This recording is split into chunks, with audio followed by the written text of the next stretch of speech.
प्रिय श्रद्धालुओं, जय श्री कृष्ण, जय सिया राम, जय श्री राधे राधे, जय श्री महाकाल। इस प्रवचन में आपको श्रवण कराएंगे रामचरितमानस आरण्य कांड की प्रमुख चौपाइयाँ, मूल पाठ, हिंदी अर्थ एवं व्याख्या सहित। आकाश में अनेक देवता मुनि किन्नरों ने उस समय हृदय में हार और भय मानी। वह तुरंत जानकी जी को ले गया। तब रघुनाथ जी का मन बड़ा विस्मित हुआ। समझी हृदय कैकेयी करणी, कहा अनुशन बहु विधवर्णी, बहुर लखन रघुवर प्रबोधा, पांच बाण चढ़ कर छाड़े कर क्रोधा। हृदय में कैकेयी की करणी समझकर लक्ष्मण जी ने बहुत प्रकार से कहा कि अब कैकेयी का मनोरथ पूरा हुआ। फिर लक्ष्मण जी ने रघुनाथ जी को समझाकर और क्रोध कर 5 बाण छोड़े।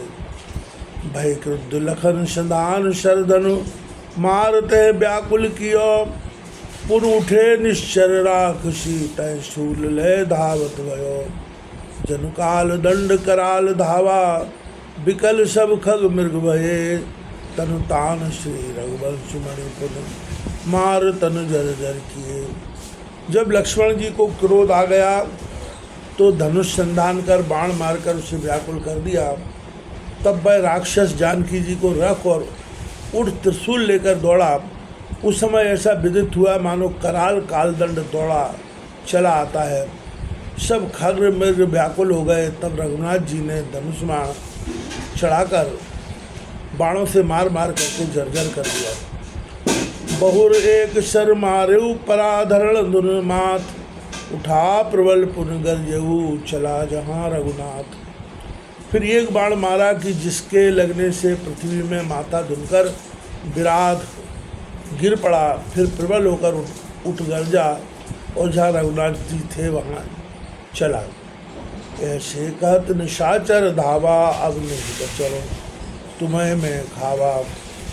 आब प्रबल यह विधि जन भूधर होई है, कहा तुम्हें व्याकुल सुन। यह कहता हुआ राक्षस दौड़ा कि अब तुम अब नहीं बचोगे, मैं खा जाऊंगा। इस प्रकार वेग से दौड़ा मानो पहाड़ चला आता हो। न जाने क्या होगा, देवता व्याकुल हो ऐसा कहने लगे। तासु तेज सतमरुत समाना, टूटे तरुबोड़ पखाना, जीव जंतु जय लग जाए जेते, व्याकुल भाग चले सब तेते।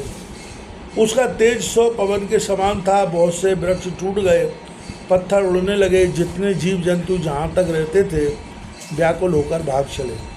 रघु समान जार सर शाता, आवत ही रघुवीर निपाता, तुरत रुचिर रूप तय पावा, देख दुखी निज धाम पठावा। सर्प समान 7 बाण छोड़कर रघुनाथ जी ने आते ही उसे मार डाला। पहली आधी चौपाई तक छिपक है, परंतु तुरंत ही उसने रघुनाथ जी के संपर्क से सुंदर रूप पाया। उसे दुखी देखकर रामचंद्र जी ने अपने धाम को भेज दिया। आगे तुलसी बाबा इसी प्रसंग को बढ़ाते हुए कहते हैं, तासु अस्ति गाढ़े प्रभु धरणी, देव मुदित लख प्रभु की करनी, सीता आए चरण लिपटानी, अनुज सहित तब चले भवानी। उसकी हड्डी प्रभु ने धरती में गाड़ दी। देवता प्रभु की यह करनी देख प्रसन्न हुए। यहाँ से छिपक है, हे पार्वती। सीता आकर चरणों में लिपट गई। तब रघुनाथ जी भाई सहित चले। वहाँ शक्र जय मुनिशर भंगा, आए सकल देव मुनिशंगा, गए कहन प्रभु देन शिखावत, जिस बल वेद बशत जय रावण। जहाँ सर्वंग मुनि थे वहाँ इंद्र जी सब देवता मुनि साथ लिए आए। प्रभु को शिक्षा देने के लिए गए थे। वह दिशा और उसका फल जहाँ रावण रहता था सो भेद कहने आए थे। सुरपति संशय तमन समन, रघुपति तेज दिनेश, रावण जीवन निशासन, बीते छूटे क्लेश। इंद्र के संशय रूप अंधकार नाशक रघुनाथ जी का तेज सूर्य के समान है। रावण का जीवन रात्रि के समान है। जिस रात्रि के बीतने मात्र से इंद्रादिकों के सब क्लेश छूट जाएंगे। सुना शीर प्रभु ते क्षण देखा, तेज निधान सुब्रति देखा, तुरग चारि बल मरुत समाना, रथ रवि सब नहीं जाए बखाना। इंद्र को उस समय प्रभु ने देखा कि तेज निधान और बड़ा सुंदर वेश है, 4 घोड़े रथ में जुटे हुए, जिनका फल पवन के समान था और रथ सूर्य के समान प्रकाशमान, जो बखाना नहीं जाता। क्षिति न परस अंतर हित रही, श्वेत छत्र चामर फिर ढरई, अनुजय प्रिय कहा समझाई, सुरपति महिमा गुण प्रभुताई।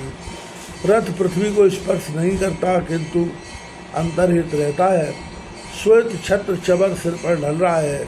यह देखकर लक्ष्मण और जानकी जी को रघुनाथ जी ने इंद्र की महिमा गुण बड़ाई सुनाई। जय कारण बा सब तय आए, सो कछु बचन कहे नहीं पाए, बीच सुन आगम प्रभु केरा, कहे सारथी तुरंत रथ फेरा। जिस कारण इंद्र वहाँ आया था वह तो कुछ वचन कहने नहीं पाया, बीच में ही प्रभु का आगमन सुनकर तुरंत सारथी से कहकर इंद्र ने रथ फेरा। वह सर्वंग से रावण की कथा कहने गए थे। दूर ते कर प्रभु प्रणामा, हर्ष सुरेश गयो निज धामा, प्रभु आए जय मुनि सर्वंगा, सुंदर अनुज जानकी संगा। दूर से ही प्रभु को प्रणाम करके इंद्र प्रसन्न हो अपने घर को गया। यहाँ तक क्षेपक है, प्रभु जहाँ सर्वंग मुनि थे वहाँ सुंदर लक्ष्मण और जानकी जी के संग आए। देख राम मुख पंकज मुनिवर लोचन भ्रंग, सादर पान कर तति धन्य जन्म सर्वंग।